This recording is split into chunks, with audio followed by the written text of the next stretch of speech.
Phone একটা, phone company camera দিছে 4টা, মানে আমি মনে হয় ঝকঝকা ফকফকা ছবি তুলবো ঝুটে। দর্শক শ্রোতা, আমার এই 4টা ক্যামেরা কিন্তু এক একটা মেগাপিক্সেলের, সর্বোচ্চ একটা ভালো ক্যামেরা আছে, আর বাকিগুলো ভাই জাস্ট প্রোটেকশন। সো আমি যদি সর্বোচ্চ ভালো ক্যামেরা দিয়ে ছবি না তুলি তাহলে কিন্তু ভালো ছবি আসবে না।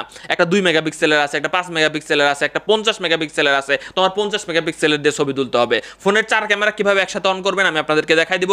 আপনার ফোনের ক্যামেরা কয়টা কমেন্ট বক্সে অবশ্যই লিখবেন, ভিডিওটি শেয়ার দিয়ে রাখুন। তো দেখেন, প্রথমে আমি ক্যামেরায় চলে যাচ্ছি। প্রথমে আসেন আমি আলট্রা ওয়াই ফটোতে চলে যাব। ফটোতে যাওয়ার পরে আমি যদি 0.5 মুডে যাই, তো যাদের আলট্রা ওয়াইড ক্যামেরা আছে সো তারা একটা পুরো এরিয়া জুড়ে একটা ছবি তুলতে পারবেন, বিশাল বড় রুম হলেও এক ছবিতে নিয়ে আসতে পারবেন। এই ক্যামেরাটা কিন্তু বেশি মেগাপিক্সেল না।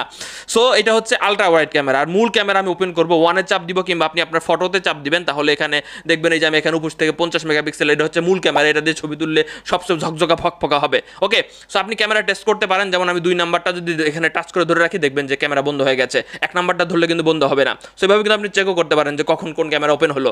এবার আসেন, এরপরে আসেন মোড়ে আসার পরে আপনি আপনাদেরকে আরেকটা ক্যামেরা ওপেন করা দেখাচ্ছে। ম্যাক্রো ক্যামেরা খুবই ইম্পর্টেন্ট। দেখেন, যে কোনো ছবি খুব ভালোভাবে বড় করে তোলার জন্য আমি একদম ক্যামেরার সামনে নিয়ে এসে ছবি তুলতে পারবো। আপনি কিন্তু নর্মাল ক্যামেরা দিয়ে কখনো এই ছবিটা তুলতে পারবেন না। দেখেন, এই যে এখানে ব্লার হয়ে যাবে।